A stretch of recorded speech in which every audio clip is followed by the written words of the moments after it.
Very good morning to all of you.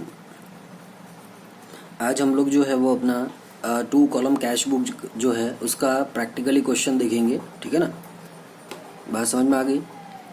चलिए, तो आपको जो है वह मेन कॉन्ट्रा एंट्री कहाँ पर बनेगी वो थोड़ा सा ध्यान रखना है। ठीक है ना, cash withdraw from the bank और cash deposited from the bank, तो आपका कॉन्ट्रा एंट्री बनेगी। और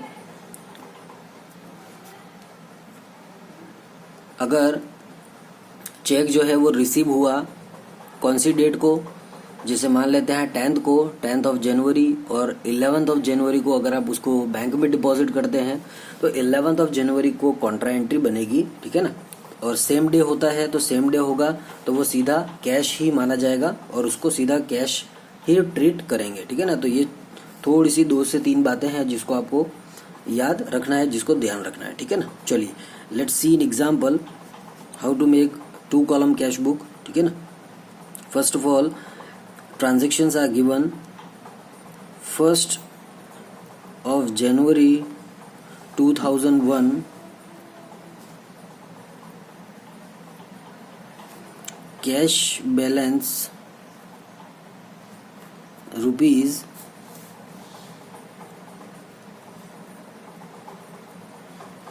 cash balance rupees 3 lakh, then bank balance rupees 1 lakh. ठीक है, देखिए जो बैंक कॉलम है उसका उसके 2 बैलेंस हो सकते हैं, या तो डेबिट बैलेंस या क्रेडिट बैलेंस, एक फेवरेबल बैलेंस और एक अनफेवरेबल बैलेंस। ठीक है ना, फेवरेबल बैलेंस का मतलब होता है कि आपके बैंक अकाउंट में पैसा पड़ा हुआ है, इनफ पैसा है, जबकि एक बैलेंस होता है ओडी बैलेंस, ओवरड्राफ्ट बैलेंस, जिसको कहते हैं कि बैंक आपके पास में पैसा मांग रही है। समझ में आ गया नहीं? तो बहुत बार क्या होता है, बैंक आपके बिहाफ पे, आपकी क्रेडिट के बिहाफ पे आपको कुछ एक्स्ट्रा पैसा जो है वहां देने की फैसिलिटी देती है, जिसे ओडी बैलेंस कहा जाता है। ठीक है ना, तो इस तरीके से बैंक बैलेंस जो है, मतलब बैंक अकाउंट जो होगा उसके दोनों बैलेंस हो सकते हैं, पॉजिटिव भी और नेगेटिव भी। ठीक है ना, बात समझ में आ गई। चलिए फिर है 5th ऑफ जनवरी 2001 को goods purchase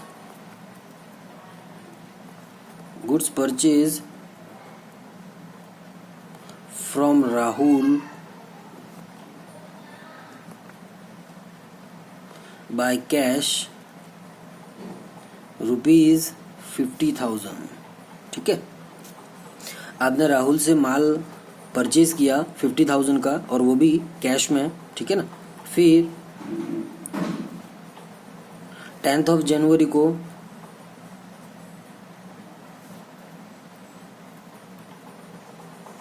furniture purchase and paid by cheque. आपने फर्नीचर खरीदा और वो कितने का था, 10,000 का, जिसको आपने चेक से पेमेंट किया है। ठीक है ना, कैश में नहीं, चेक से पेमेंट किया है, और चेक जो है वहाँ बैंक से रिलेटेड होता है, ये आपको पता होना चाहिए। ठीक है ना, 15th ऑफ जनवरी को goods sold by cash for rupees 1 lakh. आपने 1 लाख रुपए में माल बेचा है। ठीक है ना, अपने कस्टमर्स को। देन 21st ऑफ जनवरी को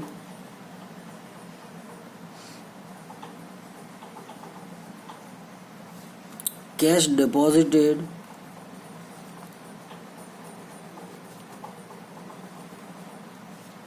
इनटू बैंक। आपने कैश जमा किया बैंक के अंदर और वो है 20,000। ठीक है, फिर 25th ऑफ जनवरी 2001 में goods sold and cheque received. From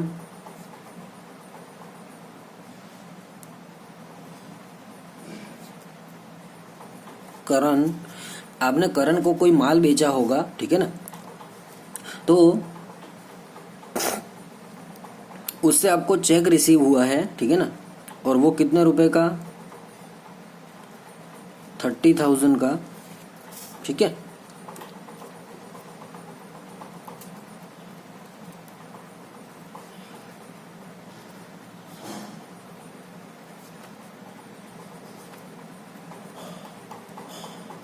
check deposited into bank,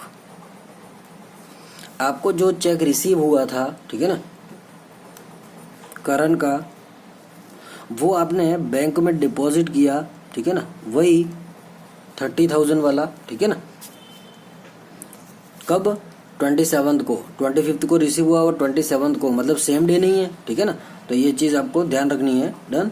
prepare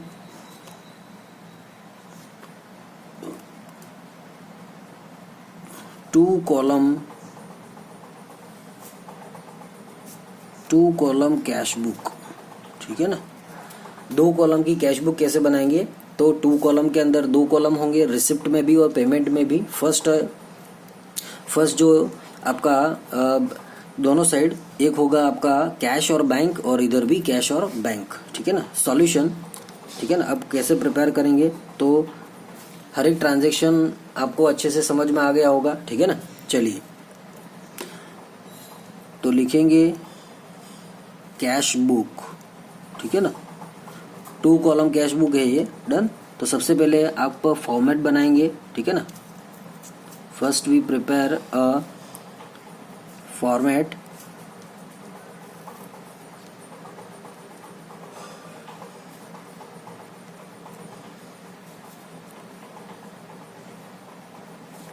चलिए, तो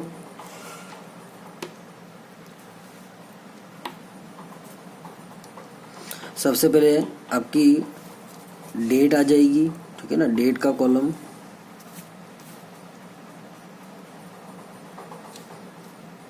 उसके बाद पर्टिकुलर, ठीक है ना।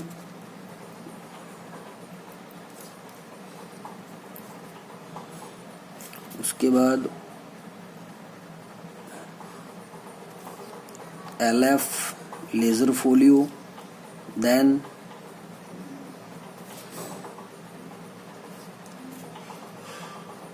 कैश और बैंक, ठीक है। डन। फिर आपका सेम डेट,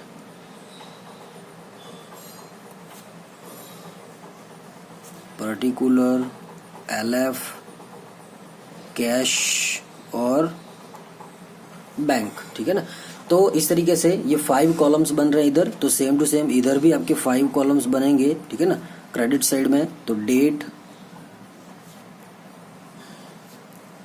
उसके बाद पर्टिकुलर, ठीक है ना,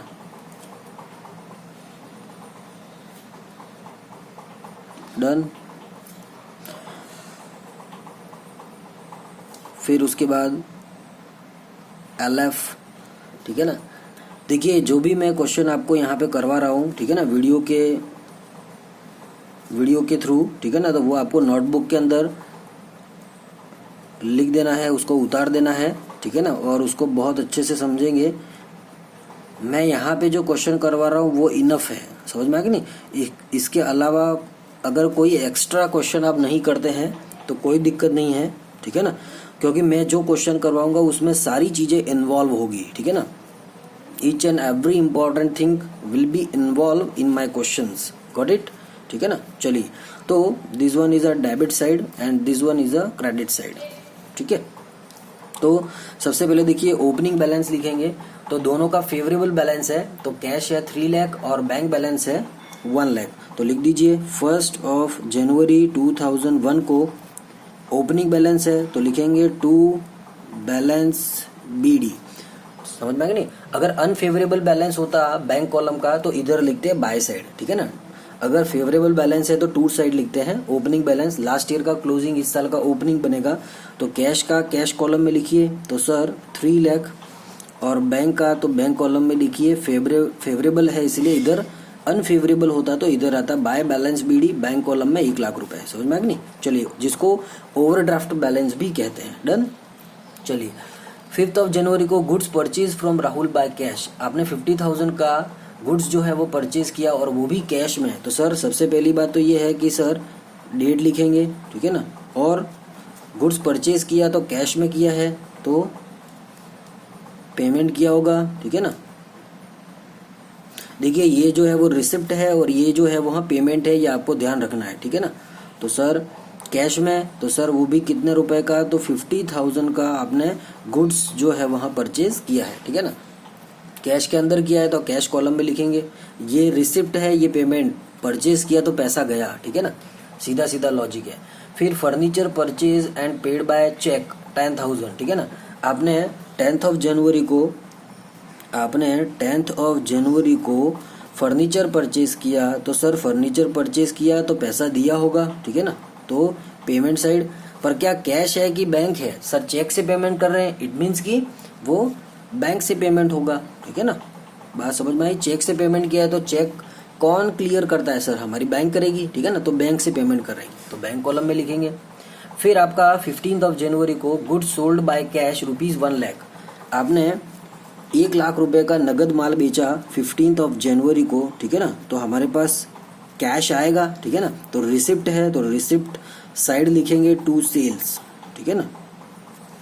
बात समझ में आई? Cash account debit to sales, ठीक है ना, इस तरीके से cash account debit to sales. तो सर कितने रुपए का, तो सर आपने 1 लाख का गुड्स जो है वहाँ सेल किया है तो we will receive a 1 lakh amount, ठीक है ना। बात समझ में आ गई? कोई दिक्कत नहीं है सर यहाँ तक, ठीक है। चलिए आगे देखिए, 21 जनवरी को कैश डिपॉजिटेड इनटू बैंक 20,000, ठीक है ना, 21 को। अब देखिए आपने कैश बैंक में डिपॉजिट किया सर, तो हमारे लिए रिसिप्ट होगा कि पेमेंट होगा। मैं अगर कैश बैंक में डिपॉजिट करूंगा तो फर्स्ट ऑफ ऑल वो पेमेंट होगा, ठीक है ना। तो सर किसको पेमेंट किया आपने, बैंक को, ठीक है ना, बैंक के अंदर, तो सर पेमेंट साइड जो बैंक होगा उसके अंदर, ठीक है ना। तो सर रिसिप्ट किसके लिए है, बैंक के लिए है, ठीक है ना, तो बैंक कॉलम में लिखेंगे 10,000, कितना आपने जमा किया सर 20,000, ठीक है ना। तो सर रिसिप्ट किसके लिए है, बैंक के लिए। डन। ये इधर 20,000 और आपने इसको बैंक कॉलम में लिखा है, इट मीन्स कि आप यहाँ पे क्या लिखोगे सर, टू कैश, ठीक है ना। बात समझ में आई? और इसे कॉन्ट्रा एंट्री कहते हैं, इसीलिए इसको सी से डिनोट करते हैं, ठीक है ना ये। और यही की यही सेम एंट्री यहाँ पे भी बनेगी, ठीक है ना, पर यहाँ पे लिखेंगे बाय बैंक। समझ में आया? ठीक है ना।